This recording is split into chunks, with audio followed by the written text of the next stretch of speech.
Hello everyone, welcome to OWASP DKT chapter. Today's talk will be on attacking thick client applications. So let me introduce to our today's speaker, who is Jenica. She is an security consultant at Secure Level 7. She is an offensive security enthusiast with 2.5 years of demonstrated skills in VAPT of web applications, API, mobile applications, network, thick client, etc. She is also an OACP certified who has presented talks on many other platforms like InfoSec Girls, Null Ahmedabad, Disha InfoSec, etc. So guys, that's all from my side. Jenica, mic is all yours.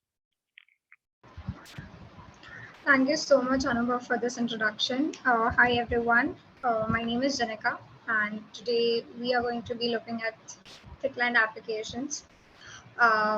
So I think let's begin. We'll look towards the practical side as well, not just the theoretical side. I won't just be talking about attacks and how to pen test it and all, but we'll also look to certain attacks that I'll be showing. Apart from that, I'll be focusing mostly just on basics, uh, nothing much in depth, nothing advanced level, higher end. We'll just be focusing on basics, and I just hope that I am audible. Anubhav, can you just confirm? Yes, you are audible. Okay, cool.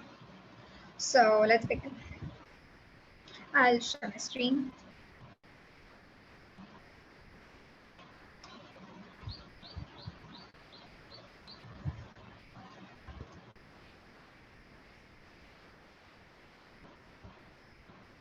So, yep, that's me. And this is a brief, uh, about myself. The agenda for today's topic is going to be what are thick clients, and apart from thick clients, there is something called as thin clients as well. So we'll be looking at that. We'll be looking at the difference between thick client and thin client. It's not necessary that all the time you might get a thick client pen test. It's a most majority, that you might get a thick client, but then there are certain cases that you might get a thin client. Then we can also look forward for common vulnerabilities that are found in thick client, what we can do to pen test it. And then there are useful tools, because thick client pen testing without tools is not is a little bit not possible. So okay, so what exactly are thick client applications? So thick client applications is anything, in simple terms, in very simple terms, thick client applications are anything that you install in your computer. That file that you go to Google and then you click download, and when that exe file gets downloaded and when you double click it and install it, that's a thick client application. So yes, even that can uh, be hacked, and it can be attacked. So definitely it is included in a pen testing world as well. So the client applications, you would say, I would say that it's it's normal. It normally involves installation of the application on the client side. That's a computer, right? And these applications take up memory or can run completely on computer resources. So it occupies all your computer resources, like your power, your storage, etc. And this means that the security of the application is completely dependent on your local computer. So if your local computer, is it's better, then I think the cloud application, it won't be, if any attack performed, then it won't be that causing serious problems. But then there are attacks that can cause serious problems, which will we look forward. So this is nothing but thick line application. If you observe it, then you can see that it's Outlook, Skype, Office 365. These applications that definitely you install it in your system, right? So it's just a fat client. If you want a technical description, then I have it right here on my slide. It's also known as fat client. It's a server architecture or network. Typically provides a rich functionality independent of server. And if, if you want to go through it, just I'm more towards a practical person, so I don't believe in definitions personally. So what are thin client applications? Thin client applications again. Now these are a little bit different, and there's a lot of misunderstanding between what exactly is thin client application, and there's a slight single thread in between. So thin client applications are, uh, they access resources from your from the centralized server. They do not occupy resources of your own server. For example, web browsers. Now, web browsers, you do install them in your system, that's for sure. But when you say google.com or when you look for youtube.com, so your resources are not getting consumed, right? It's the Google's server's resources that are getting consumed. So those are thin client applications. Basically are, you can say they are web based applications mostly, which can be accessed from internet using a browser. Okay, and these type of applications do not require any installation of the software sometimes. But then when we come to, when if it's a browser related application, then of course we do have Chrome, we have Firefox, we have Brave browser, we have Tor, and I don't know the others. These okay, so yeah, so this is what is thin client and thick client. Now again, there's one more thing, that is there are two different types. I know it's getting a bit confusing, but two different types in thick client application, I mean, is one is two-tier architecture applications, and then there are three-tier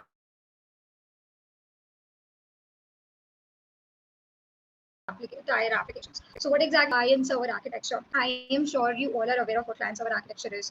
Client is basically nothing but trying to access service, and server is something that is giving service, right?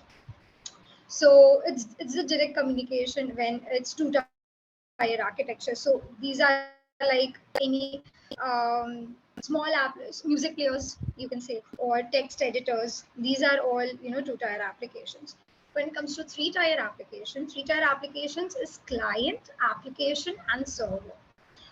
So this could be a database server at the end. Okay, the application is, you can say, a mediator. The client application could be a mediator between the client and the server, and it transfers data from client to server. Okay, so you can say it's just like kind of like a man in the middle, right? So three-tier application, you can be simple. As I said, Firefox, Chrome.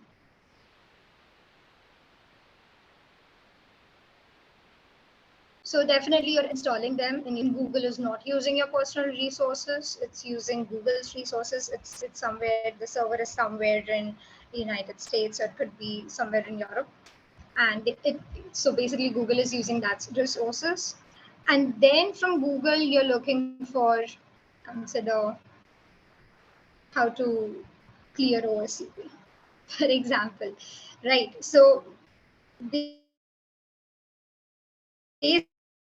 basically that Google is your man in the middle. That is your thin client application. Mostly it's web application. So let's directly bump into, attacks and see what all attacks we can do. We are here, I'm going to take a simple DVTA application, that's damn vulnerable thick client application.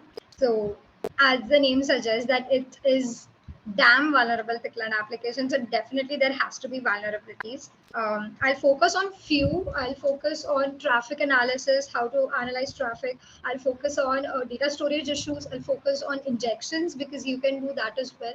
Um, I'll give you a brief about attacks as well, and that is what you all can do is we can collect information. Of course, we can check the communication between client and server. Like I said, traffic analysis. We can do file analysis. We can do DLL hijacking. What is DLL and what is DLL hijacking? We'll come to that later.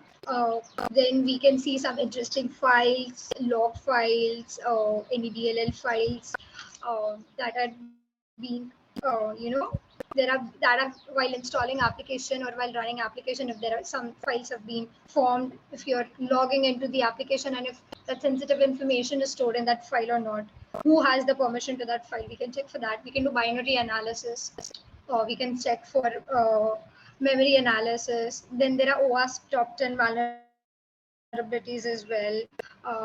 And the last thing about a thickline application would be reversing the application, decompiling the application, and that is all about coding, knowing languages like ASP.NET, C Sharp, C, Java. So we are not going to go and look into reversing. That's big, that's huge. So we currently just focus on the basics and the minimal attacks. Okay. Hmm. Okay. So I have an application already configured here, that is an vulnerable application. We are going to run it. So it's a simple application. You can see it's a properties. See, it's an exe file at the end of the day, right? You can see here. Okay. So what I can see here is its username, password. We have a login button here. We have do not have an account yet, register here button. And then we have a configure server. I think here we can put something and click on configure server. So I think it's configuring at the end. It is configuring some server. So this application is trying to connect with the server that is somewhere, maybe local. It's maybe in my system or it's maybe somewhere else. I'm just giving you a heads up.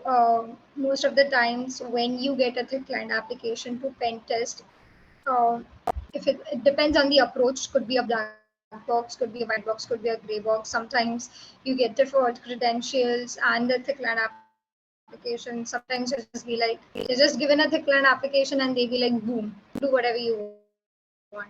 A very good example of that is if you go to beta fast. Oh, sorry.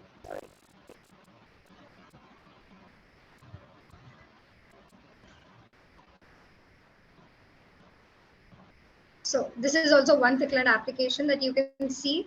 So here also you have username, you have password, login, but the additional feature here is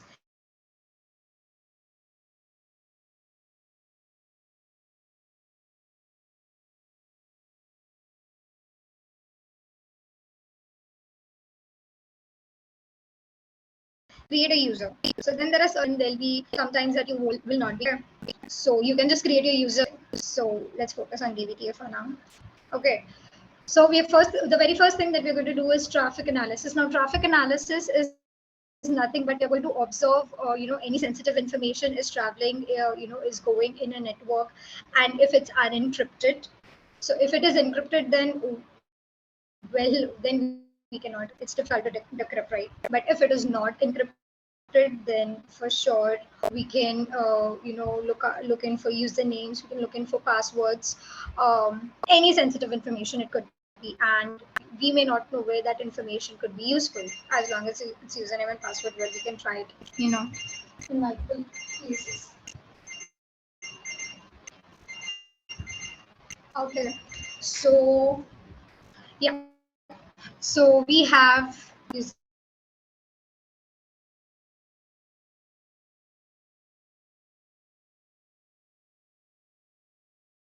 username, password, and add-in. So we have two tools for traffic analysis, and that is EcoMirage and Wireshark. Jenica, So I'll show you both. Sometimes Jenica, EcoMirage, yes, yes. there is some voice break from your side. Like seems like an internet issue or what means. Sorry.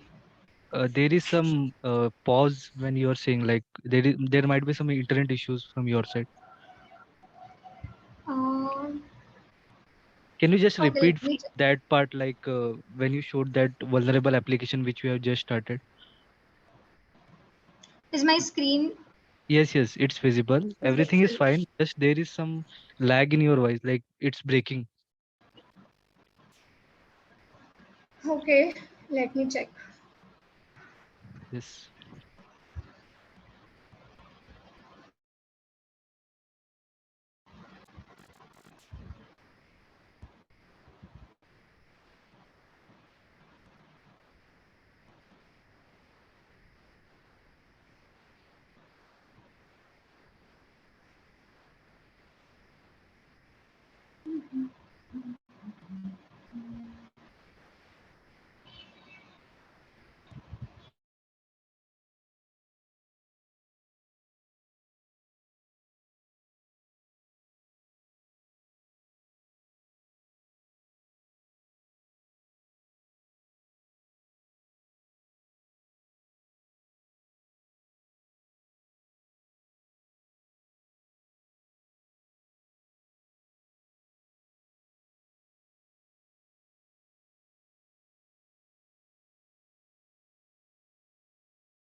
Am I audible now? Yes, you are. Can I confirm? Yes, Is this better? yes, yes, yes, yes. Okay. Oh, apologies. Yeah. So Anubhav, you did tell me to repeat something. Yes, like you can start from the that vulnerable application from that part. Like Okay, second I one should. you showed. Yes. Okay. Okay. So what happens is sometimes, see, for example, here, not all the client applications are same, right? Screen is not shared, I think. Oh,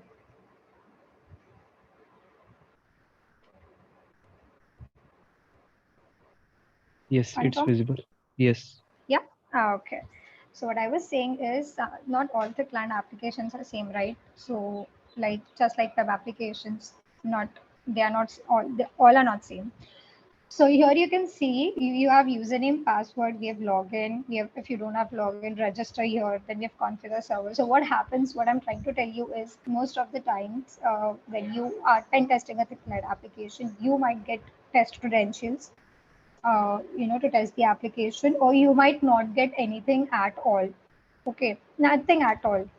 Sometimes I have personally faced, a situation where I was just given a web URL. I had to, go through the entire application. In a very corner, there was this thickland application which I had to download it, install it, understand it, understand the working, what it's doing, or going through all of it. Create my own account there. For example, if you don't something like this, uh, and then I had to test it. So it is not necessary that it is not necessary that you will be directly given a thick client application and they'll be like, okay, start testing. So sometimes you might also, come across the situation just like I shared right now. Or sometimes you might just get the application, you might get the test credentials, you might get some default information also that the application is running on ASP.NET and these frameworks are being used and etc. etc. So I was just saying that this is one application, and then there is one more application. You can even this is also vulnerable application, publicly available. You can configure it in your system, and you can learn the client testing from this application and from this application as well. What I was saying is sometimes, yeah, you do not get test credentials. That was what I was discussing last time. Okay, coming back. So what I was saying is we are going to firstly see traffic analysis. Of course, if there is some data flowing, in the network which is not encrypted. Of course, if it is encrypted, then it will be very difficult for us to decrypt it. But if it is not decrypted, it is not. If it is not encrypted, then voila, it could be a piece of cake for us. Okay. So there are two tools, and like I said before, Thickline application mostly you can test it. You have to test it on tools. There are so many tools that you needed to test because when it comes to manual analysis, or if you want to, uh, if you want to deep dive into the application, then the last thing is reversing and decompiling the application and finding vulnerability. Just you can consider this as in web application how you do source code review. So you are given a source code, you read the source code, you understand the source code, and you try to find vulnerabilities. If you so that's the last endpoint of the thick line pen testing, where you literally there are tools like xdbg or dnn spy, where you can open these kind of assembly editors. There are these kind of editors. You can just open your Thickland application in that, and then you can just read the code in which language they have been using and find vulnerabilities there. So ecomirage, we have ecomirage, and then we have our very favorite wireshark. So we'll first see through ecomirage what is happening um, when we log in. Sometimes ecomirage might not work. I'll give everyone a heads up. So if at all in future also, if you're pen testing thickland applications and you're using ecomirage, and if it didn't work, it's fine, because somebody from our infosec community found buffer overflow vulnerability in why am I installing? uh, Found a buffer overflow in vulnerability in ecomirage, and since then ecomirage has not been, sometimes it works, sometimes it doesn't work. That is what my personal experience is. For you all, not necessarily my experience should be yours. So sometimes it might work for you, sometimes it might not. So do not panic.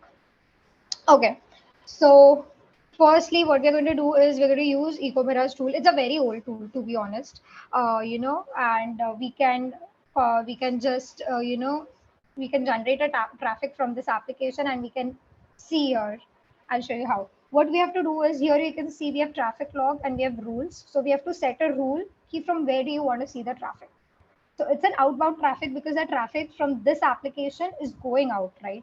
So we are going to say an outbound address, as this application is locally host. It's configured in my own system. So I'm going to give addresses 127.0.0.1.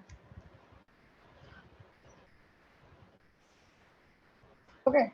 And I am going to give here as port 21 because, well, why you'll understand. Because I know this application is, I have configured this application at the end with an FTP server. So how do you understand what kind of technologies are used? Is there are tools called as CFF Explorer. Then there are tools called as, the different tools. Currently, I can think of is CFF Explorer and um, yeah, strings. You can use strings, or you can use this detected easy. These are all information gathering tools. I'll show you that as well if anybody wants. So I'm going to create a rule right now. It says okay. I'm going to say admin 123. I'm not going to click on login. I'm going to inject a process here. So before we started, I told you about DLL injection. What exactly is DLL and what is DLL injection? I'll tell you. So there are certain functions that are predefined. Okay. Now, if you keep on redefining these functions in the code, if you keep on redefining it over and over again wherever it is necessarily used, then the code is going to be too long, right? So these functions are predefined in files called as DLL. Okay. So for example, whenever they need an ABC function, wherever in the code, it might be required on line 1, and then it might be required on line 241. Okay. So for example, it needs a function called as ABC. So ABC functions, DLL file is actually, they write a DLL file for that function. So wherever necessary they want it, they'll just call that DLL file. So what happens with this is that there is no lengthy code, huge code. Okay, and plus it is easy to wherever they require, they can just call that file. Wherever they don't require, you don't even need to touch it. So sometimes what happens is they want that DLL file, but they do not find it. Okay. Could be a possibility that they have not created a DLL file for it. could be a possibility, or maybe they accidentally deleted it. It's mentioned in the code, okay, in the source code, but uh, and the the application is calling it for that file, but they're not able to find the file. Maybe they accidentally delete it or something. Just a main motto. What our uses that we do not have that DLL file. The application needs it, but the application cannot find it simply. So that missing DLL, we are going to misuse it. And the Ecomirage does the same thing. So what Ecomirage does is it creates its own DLL. Okay, it will inject into the applications wherever the list of DLLs are there. Okay, it will inject in there, and it will try to proxy any traffic that is going from the application to the server. It will just proxy. So it's basically, in short, it's DLL injection. Okay, so this is what Ecomirage tool is. So I'm going to say I'm going to say DVT. I'm going to inject DVTA.exe in this Ecomirage. Currently you cannot see anything because I have not started sending traffic. But we have already injected the application that we are testing on. And the moment I click on login, it says SQL Express. Okay. And then there's something information. Server name is Jenica PC. That's mine. Okay. Instance name is SQL Server. It's clustered. Okay. So at least we found out that it's SQL. Go ahead. Some information. Some information. Okay. Okay. So again, I'm going to start a DVTA. And current now I will log into the application and then I will inject it into Ecomirage. It's at the end, it's just trial and error. That's what we do, right? If it works, well and good. If it doesn't work, then आगे बढ़ो. Okay. मेरा remove the file.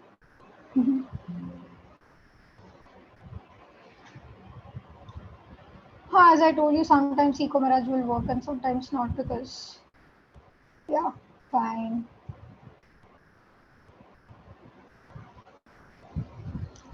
Fine. We'll try with Wireshark. So this has happened with me that whenever I'm pen testing the client applications, whenever I start using Ecomirage, just doesn't work. I don't know. Okay. So here we started capturing the long list of some UDP data that's going. Okay. So I'm going to click on login.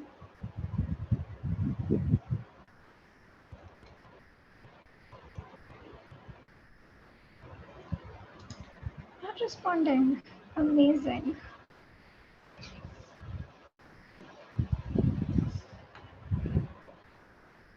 I don't know. I think I'm having some SQL related issues.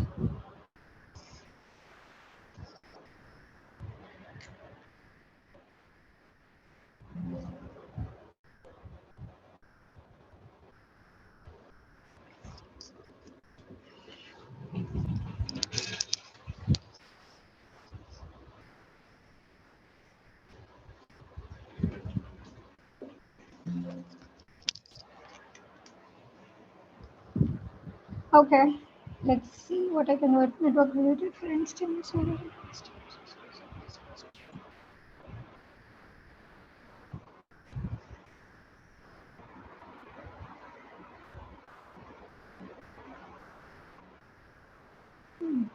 Interesting.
Hello, am I audible again? Yes.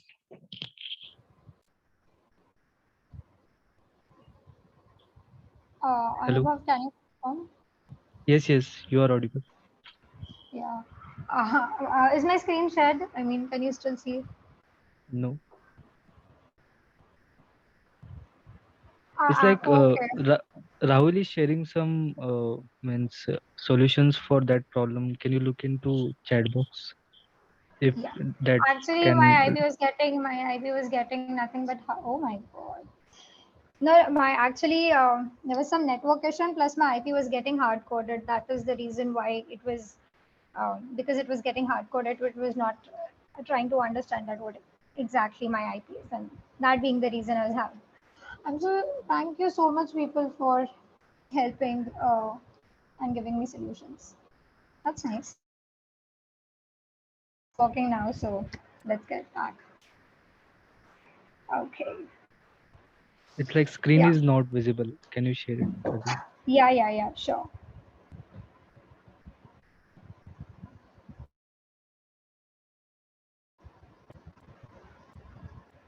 So IP was fine, even if I put 127.0.0.1 or put my IP address that 192.168.0.184. That's fine. Actually, that was not the issue.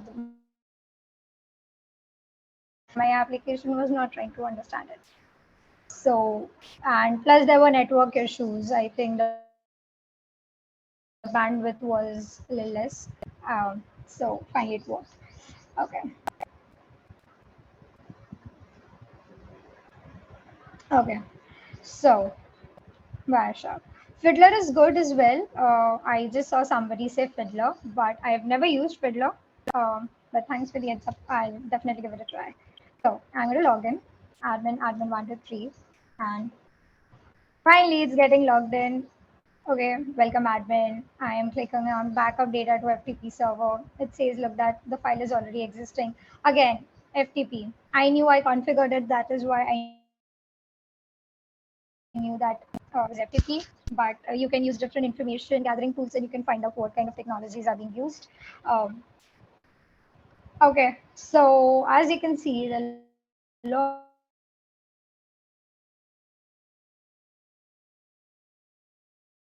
long list of information has been shared, and we know that this application is on FTP. Okay, so we have a user called uh, DVTA, and then we have a password called as PSSW0RD.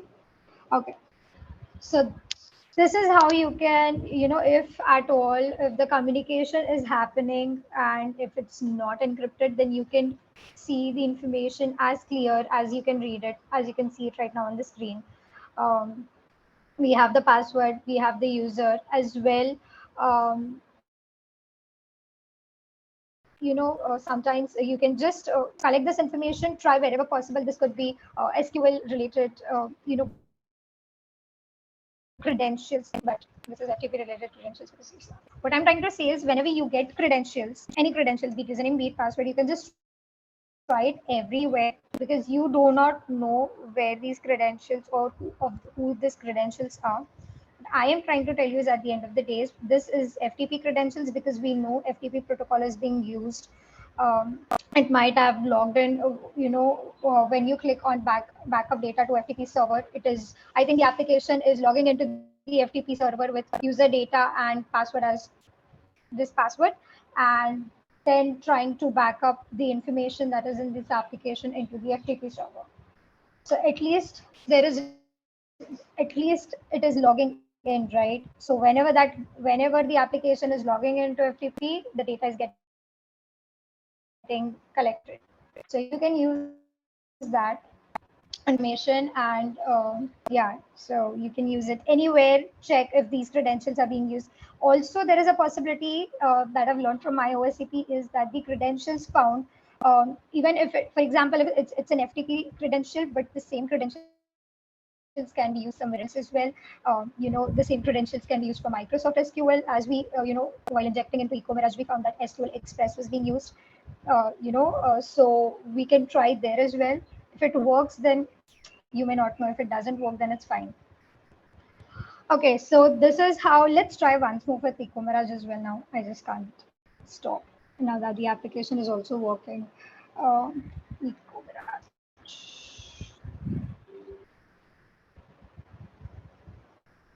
I'm going to create a new rule here. Okay, it's already created. I'm injecting DVTA. Okay, let's see. Nope.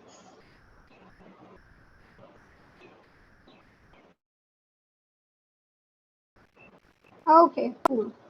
It's working. It's just like a Bob suite. Okay, go on. Cool.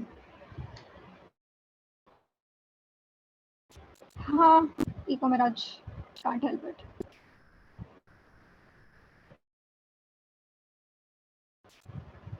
Okay, so have I injected here? Okay, no, I have not injected here. What I'm going to do is I'm going to log in to the admin. I'm going to log into the application. Now I'm going to inject. Let's see what output we get here. Okay, nothing strange.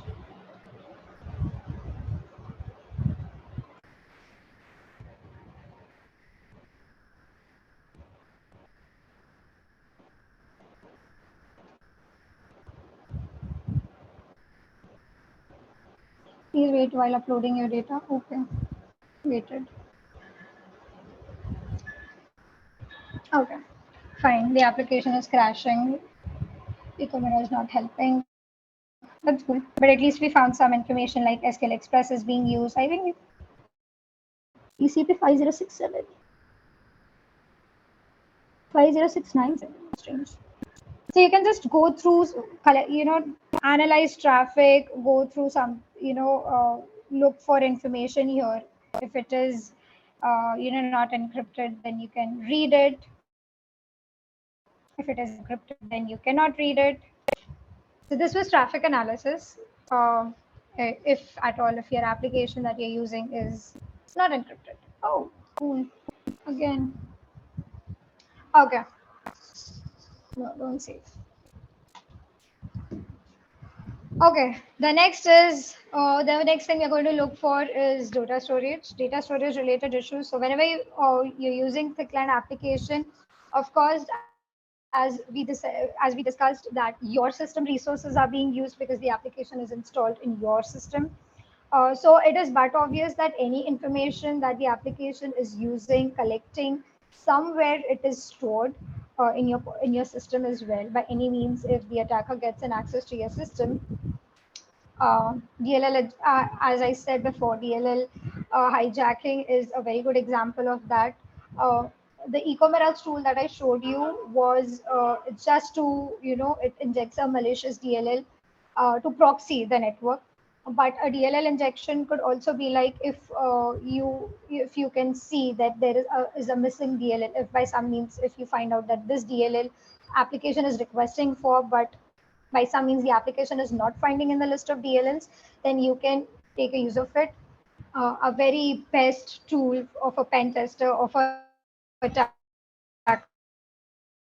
Metapredator. So with that, you can create your own malicious DLL by some means. Wherever there's a list of DLLs here, you can see there is Excel library, then there is entity framework DLL. You can just, inject a DLL in the application, see if the application is executing. If at all the application executes the malicious DLL, voila, that you can get a reverse shell and you can get the access of the system. So again, coming back, so yeah, you can get access to the system by some means in this application, while pen testing the client applications. So again, then the information, sometimes information, as I said, can be stored locally. So there is something called as registry. Okay, in your system, registry is where it's the most sensitive data of your system is stored in the registry. It is not accessible by everyone and anyone. So let's see, by some means, if we are able to obtain credentials, in the registry. I think my registry. Okay. Also, another way of obtaining certain information could be using strings. Okay. So strings again. There is a tool called as Process Hacker. Let me show you. Do I have it? Or I have to down? Okay, I have it. Okay. So we've logged in into the application. This is the list where all your processes are running. Our DBT application is, of course, running. Let's search for it.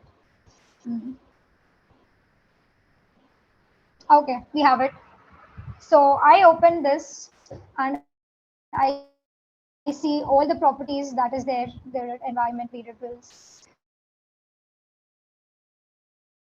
.NET assemblies. Okay. Okay, what all it is using, how much of your process, how much of your space it's being used, everything the application consumes from your local system, you can see it all in here. So I'm going in memory, and then there is a lot of memory. Lot of memory is being used, and I'm not understanding a word of it. So what I'm going to do is, okay, so I'm going to go and click on strings because strings is something that we might understand. Now we're looking for sensitive information right now. Password, I don't think so. It could extend max to 10. It could, but let's see. Let's first give 10, then we might extend it a later. So I'm giving it a max of 10. Okay, we say a lot of information. We see different DLLs are being called, different registry, uh, you know, endpoints are being used. Okay. Okay, so there's a lot of information, right? So I'm going to just click on filter. Okay, so let's see if it contains maybe an IP address. As I know, it's locally configured, so I'm going to just give 127.0.0.1 zero results school. Okay, then I'll give my 192.168.0.184. Okay. Okay, we have 15 results and we have a lot of information and we can see something that is this. And this is something fishy. We have DB name, that's the database name. We have the database password. We have database username, we have database password. Well, okay, so this information is sensitive. We can log in, we have database access. Well, we can log into the database with these credentials and we can get into database and then we can collect other information of sensitive information of the users and well, we can get inside, right? So this is how we checked with the strings, from the process accuracy. Again, I told you there'll be a lot of tools, or if you're pen testing the client application, a lot of tools will be used, a lot of tools will be consumed.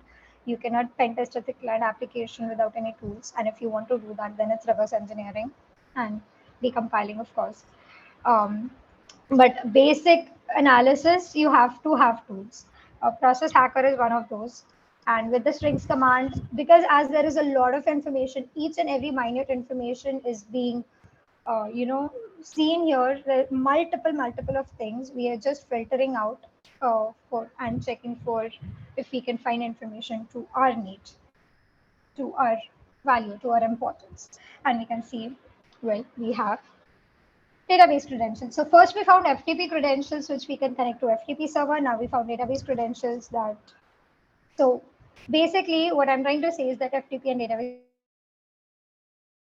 credentials are not same, but sometimes it could be same. You may not know. Okay, let's jump into our very favorite. Everybody has tried SQL injection, right?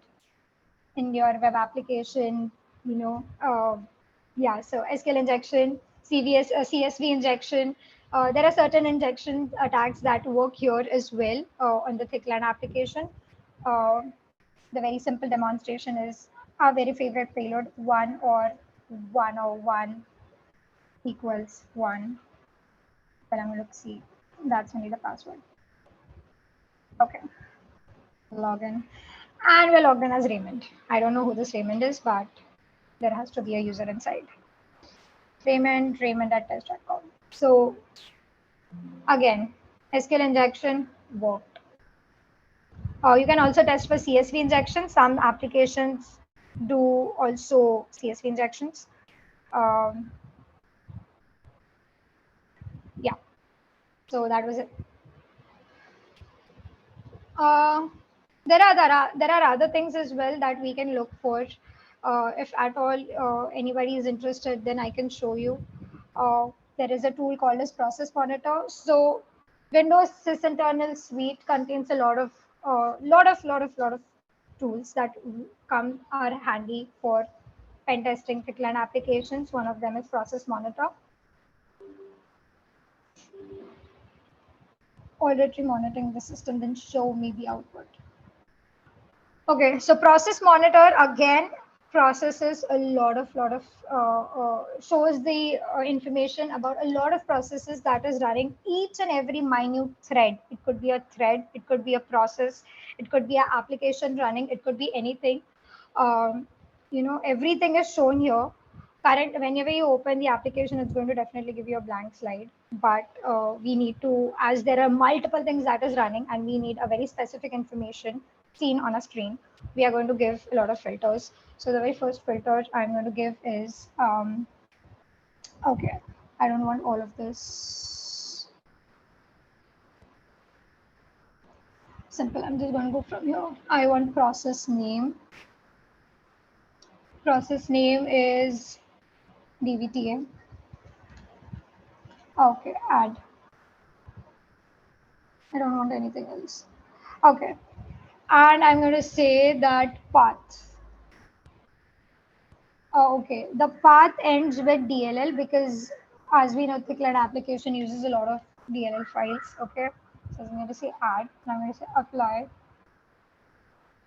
I hope it works. No, oh, sorry, DLL. I mean, my DVT application is not running. My bad. Anybody commenting? I cannot read the comments right now, so definitely I'll answer your questions later. Admin 123 or anything. Okay, I think I need to restart.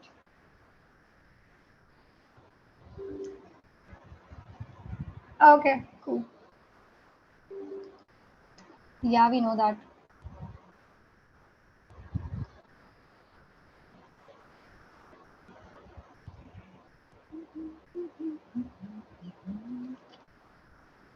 I'm just calming my nerves down. Apply.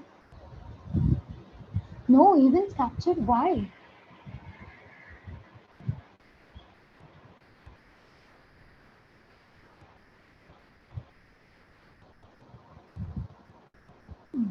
That's strange.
I'm just trying to understand why this is not happening.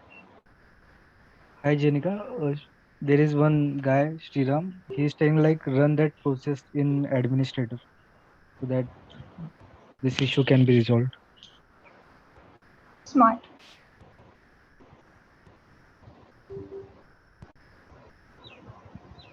Yeah. Thanks.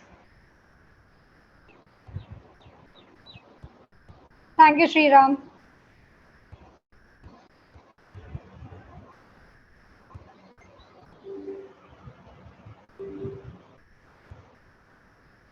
Let's see.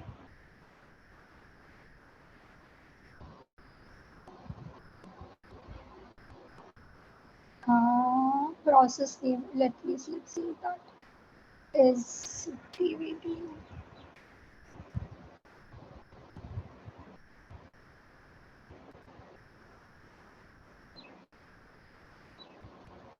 Nothing.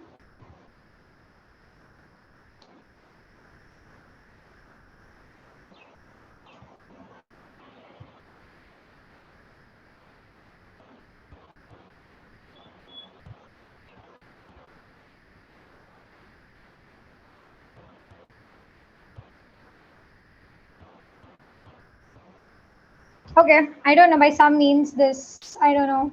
The process monitor it says that no events capture apart from the fact that the DVT application is running fully fledged.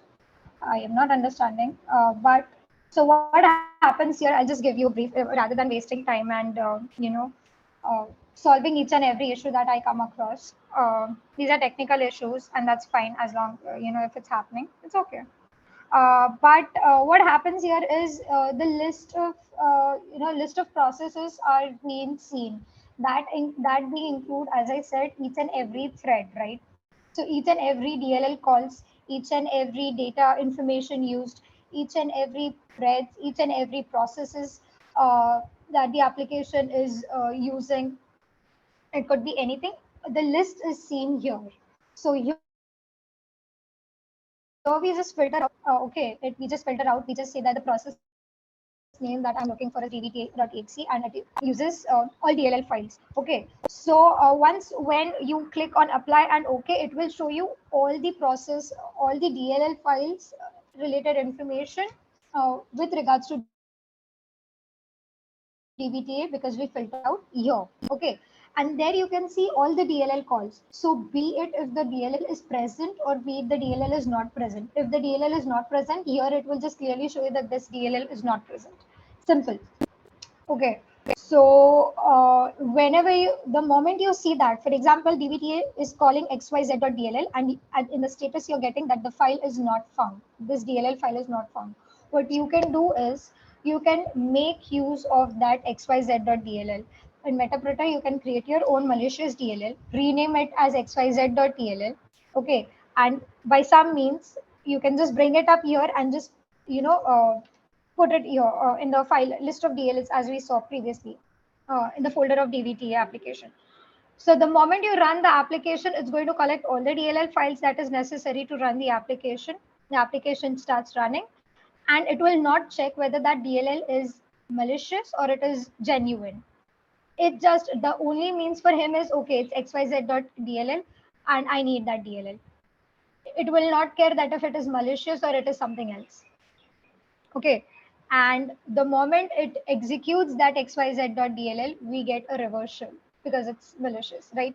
So that is DLL hijacking that I wanted to show, but I don't know what is wrong with my process monitor. So I think without further ado, let's go ahead because we're already running behind the time as well. Um, there's one more thing. Everybody who might have used given OSCP, who might have not given OSCP, or are well aware of strings command, right? Do you know this command called as strings? If not, to give it a try. So strings is also available for Windows, and well, you can run it on any exe application and try to collect if you open the application this in notepad, you're not going to understand a word of it, right? But with strings command you can easily understand what all information is there in DVTA. I think we can definitely see that. Okay, I'm going to go to. I don't know why some things they were just working fine yesterday. They were just working fine till morning, but by some means they're not working now. So fine.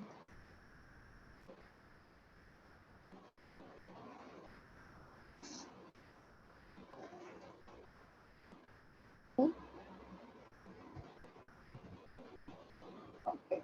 So we are going to see. We're going to go to strings command dot okay dot exe, and we are going to give the path of our application, that is downloads the client dvt. Oh my god, debug. Even if the release version is fine, but okay. Enter. Why? Oh, sorry.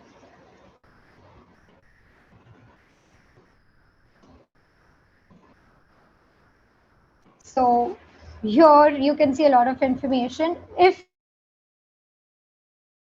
just for your demonstration purpose, if I say open these, sorry, more options.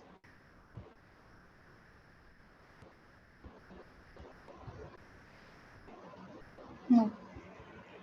What I'm trying to say is if you open this application in Notepad or in Visual Studio, well, you're not going to see this, but here with strings command, you can see a lot of information. You can see everything clearly in your own language. You can read it, and well, each and every line you can go through one by one. Maybe you can find some IP address, you can find some sensitive information, credentials,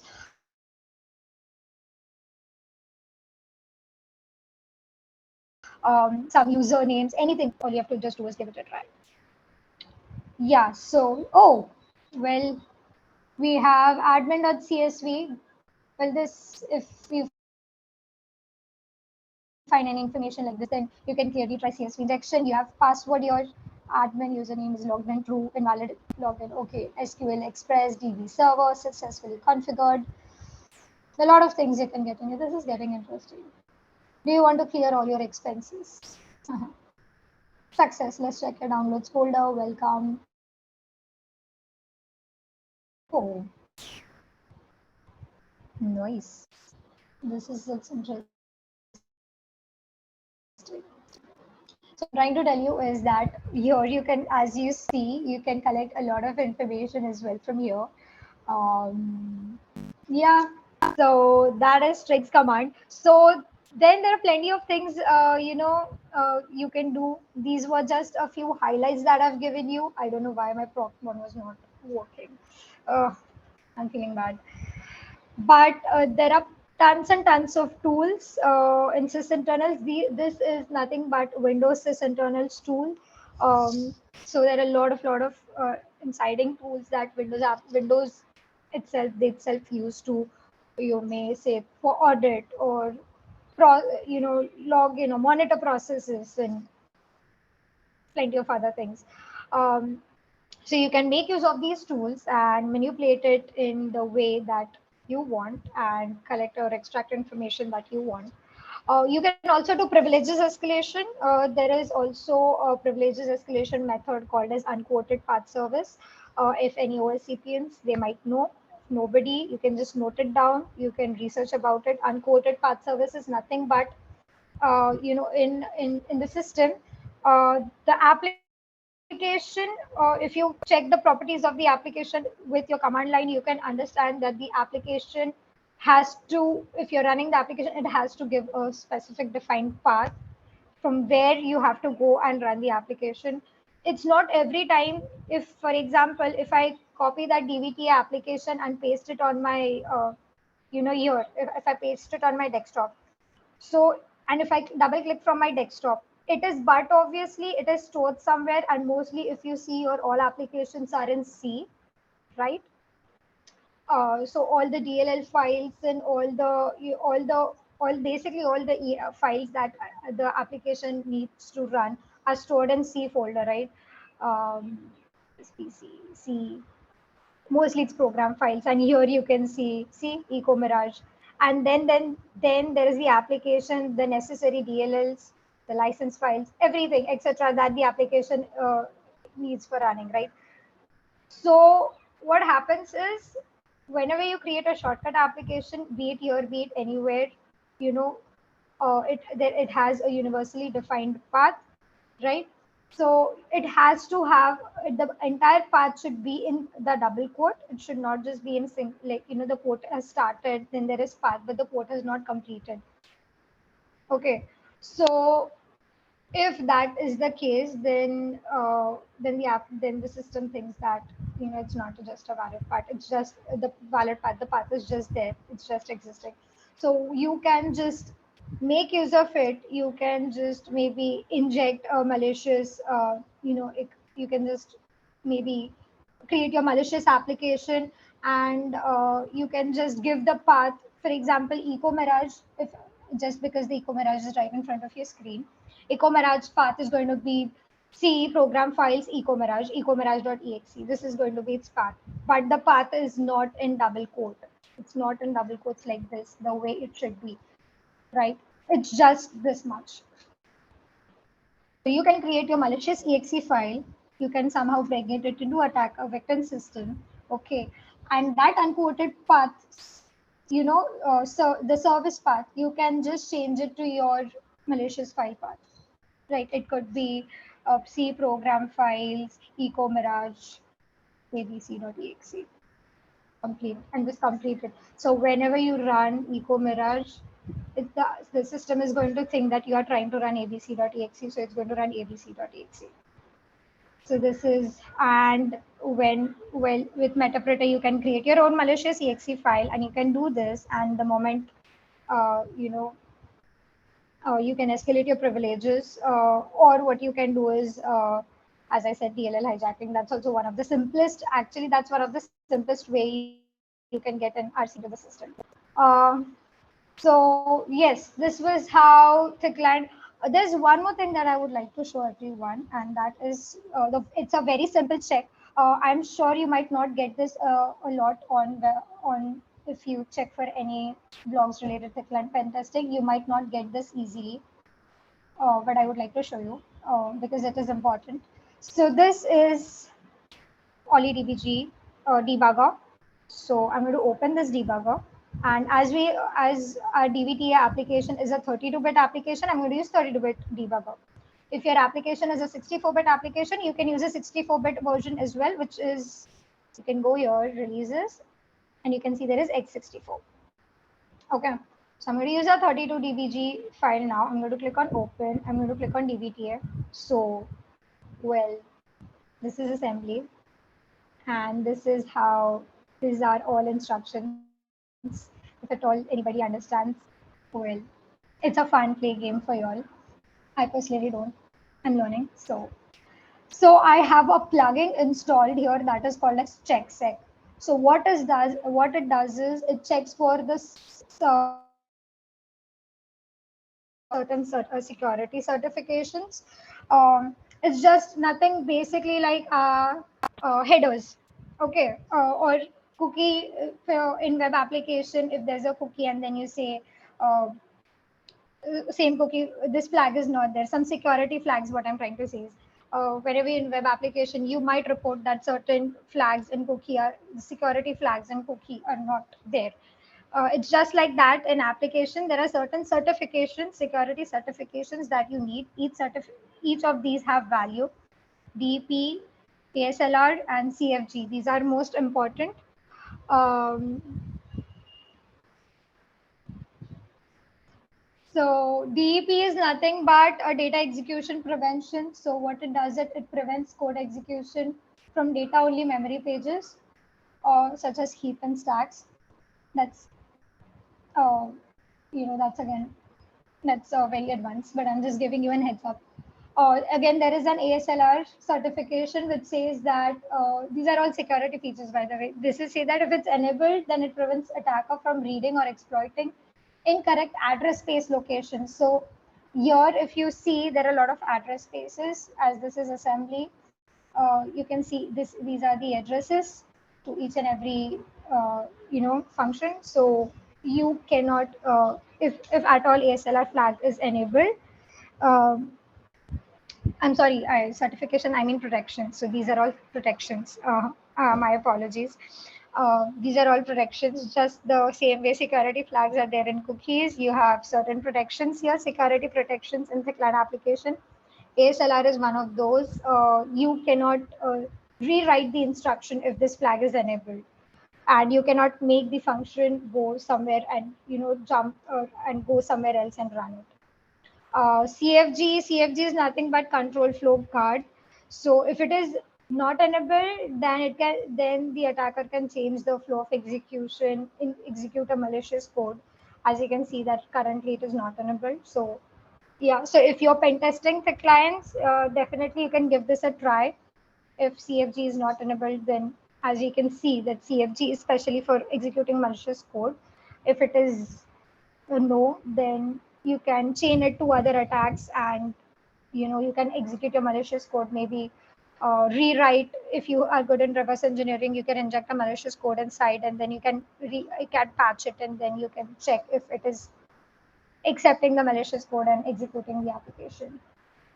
So yeah, so this was the very basics of client pen testing. These are a very few test cases that I have shown you. There are plenty of other test cases as well. uh, we saw from injection, we saw um, data storage related issues, we saw injection related issues, we saw file related issues. We did file analysis as well, where we found with strings, we found the database credentials, and then we also did a little bit of network trafficking. This can also come in file analysis because you're checking for security features if they are enabled or not. But this can also again come into file analysis. This about checksec, you might not, I believe that you might not get in web application blogs, so you definitely want to make a note of it. So while downloading x64dbg from GitHub, just looking for their plugins. There are a lot of plugins, and checksec is one of their plugins. So you can just download the plugin and install it, and then you can check for security features, security checks. Yeah, so this was me for the client, very basics of the client pen testing, and apologies if there were certain mishaps and certain features that were not working. But if you have any questions, do feel free to share.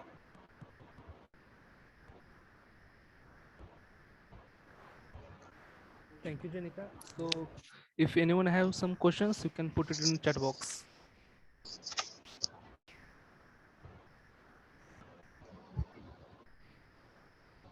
Please provide access to this recording. Oh, Anubhav, that's your call. Yes, yes, it will be What going to on YouTube. Okay, what is the main tool? Okay, so to test the client. Okay, if okay, let me answer this simply. In web application, what you do is your main tool is Bob Suite, right? You traffic, you check all the every communication from your web application to the server, and and then you start testing for it, right? Be it SQL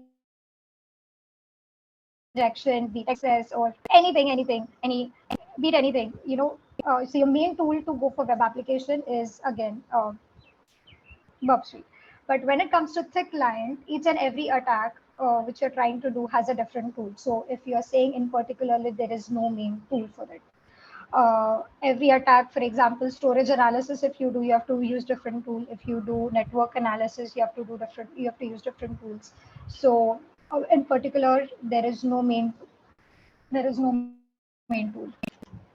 You have to have different tools in your system to test for thick client. There are.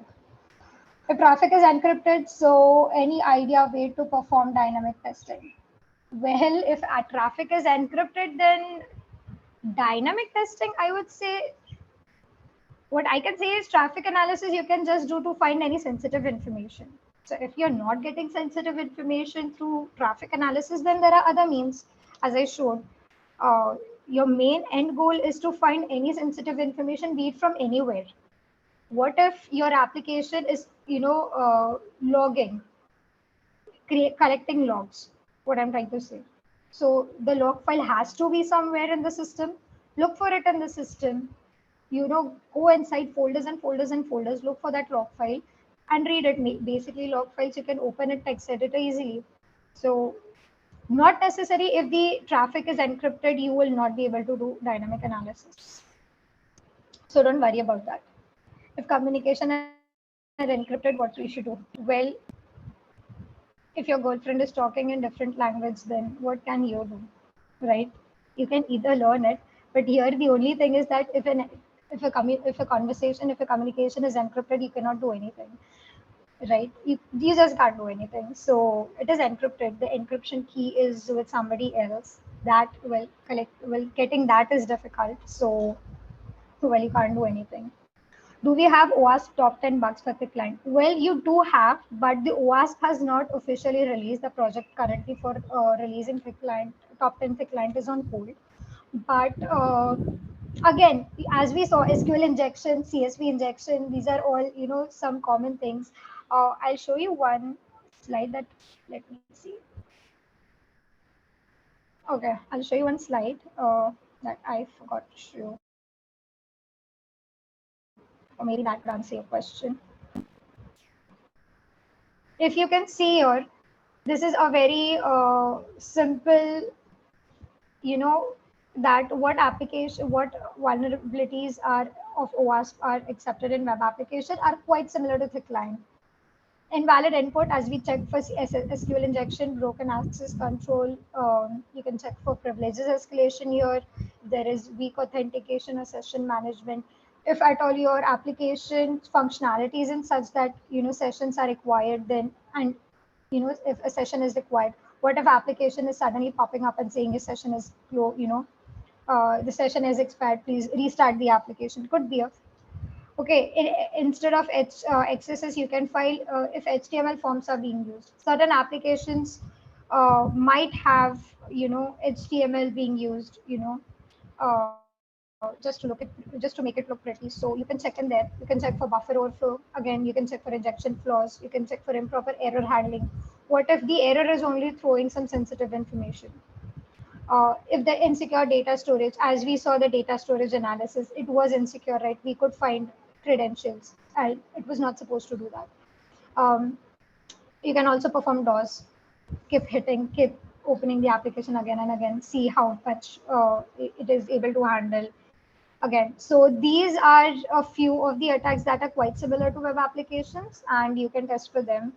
I hope I answered your question. OWASP top 10 currently for Thickland is on hold. The project by OWASP itself, it's on hold. So let's see when they release them. Any more questions? What is your advice to zero level beginners who is hoping to persuade OSCP regarding labs, where to begin and how to get mentors, any specific training needed to be followed? Good question. OSCP, anybody who is here to give OSCP, I would say please focus on your basics. Learn Linux well, as most of the servers are Linux configured.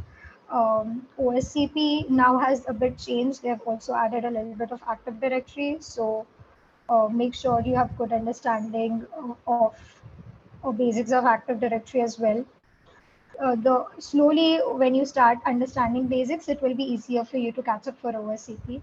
Uh, solve a lot of hack the box machines, try hack me machines. I would still say focus on hack the box because they are really challenging. Solve active machines, but don't directly jump into solving hack the box.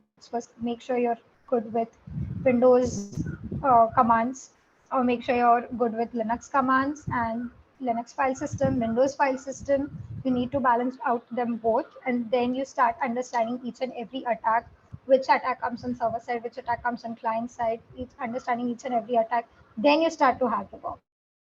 And then you start solving machines, and then slowly you just yourself realize that you are ready for OSCP. Uh, what attack surface analysis we can use for thick line pen testing? Uh,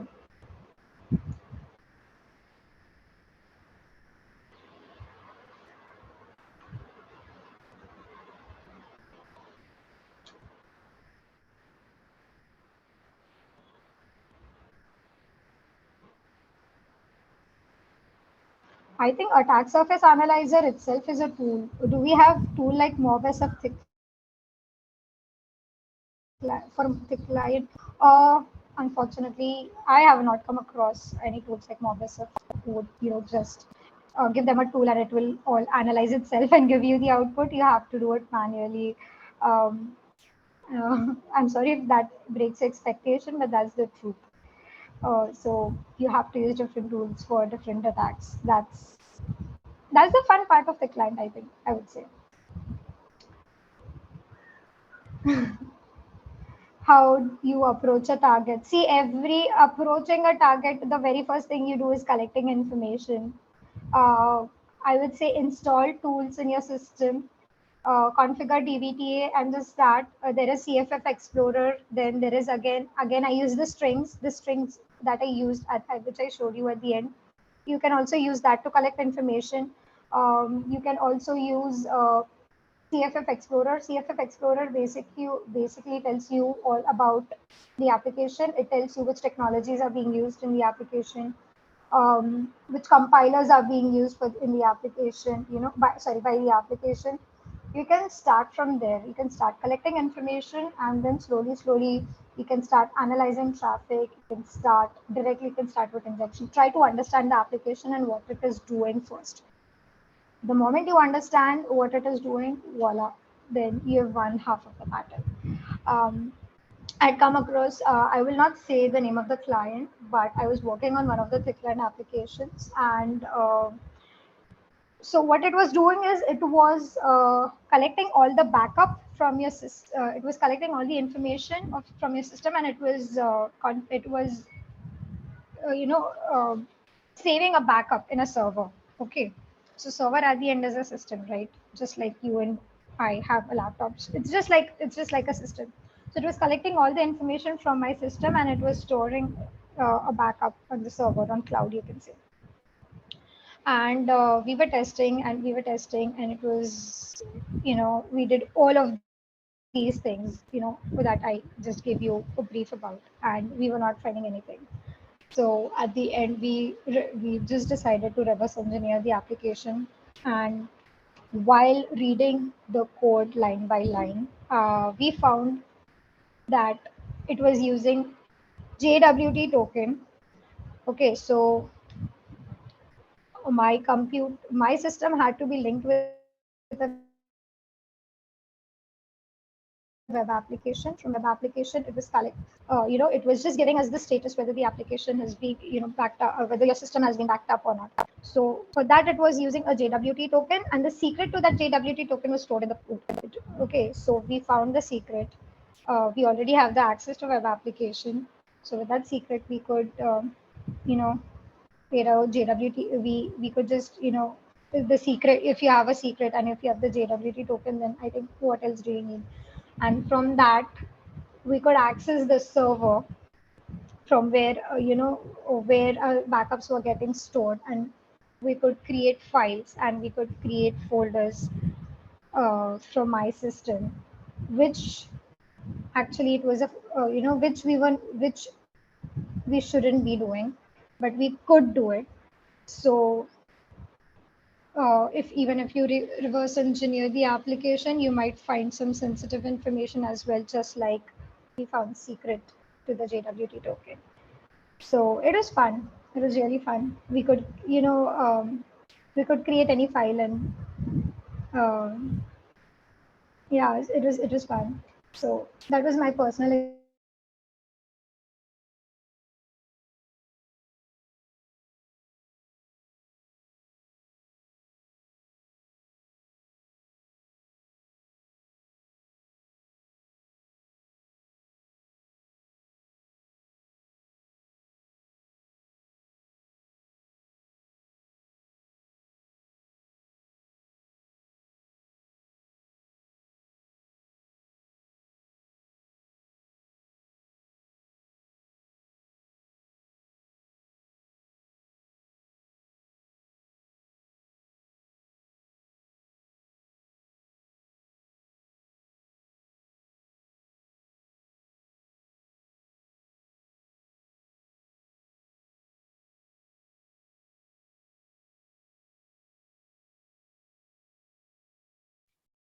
Okay, so I would like to thank Jenica for her valuable time and contribution for this session.